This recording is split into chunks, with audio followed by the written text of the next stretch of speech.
সেদিন রবের হুকুম চলে আসবে, সমস্ত মায়াকে পিছনে ফেলে, সমস্ত পরিচিত চেহারাকে পিছনে ফেলে, সমস্ত পরিচিত স্থানকে পিছনে ফেলে, সমস্ত মায়ার বন্ধনকে ছিন্ন করে আপনাকে আমাকে চলে যেতে হবে সেই অনন্ত পথের রাস্তার দিকে, যেখানে ডানও মাটি, বামও মাটি, নিচেও মাটি, উপরেও মাটি, অন্ধকার একটা ঘরের দিকে চলে যেতে হবে। মন না চাইলেও চলে যেতে হবে। দুনিয়ার মায়াকে আমাদেরকে মন না চাইলেও ত্যাগ করতে হবে। পরিবারের মায়াকে ছেড়ে চলে যেতে হবে। স্বামী স্ত্রী, স্ত্রী স্বামীকে, সন্তান মা বাবা সবাইকে ছেড়ে চলে যেতে হবে। কতজনকে তো চলে যেতে দেখেছেন, আমরাও ঠিক একদিন চলে যাব। আমাদের চলে যাওয়াটা অন্যজনে দেখবে।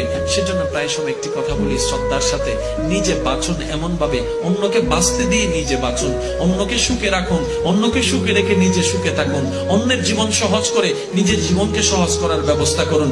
নিজেই শান্তি পাবো অন্যকে দুঃখে রেখে, এটা কখনো মানবের জীবন হতে পারে না, এটা কখনো মানুষের চরিত্র হতে পারে না, আশরাফুল মাখলুকাতের চরিত্র হতে পারে না। আর আশরাফুল মাখলুকাতের চরিত্রের রোল মডেল হচ্ছে নবী রাহমাতুল লিল আলামিন। যে নবী শিক্ষা দিয়েছেন নিজে না খেয়ে মানুষের মুখে হাত তুলে দাও, এটাই নবী রাহমাতুল লিল আলামিনের শিক্ষা।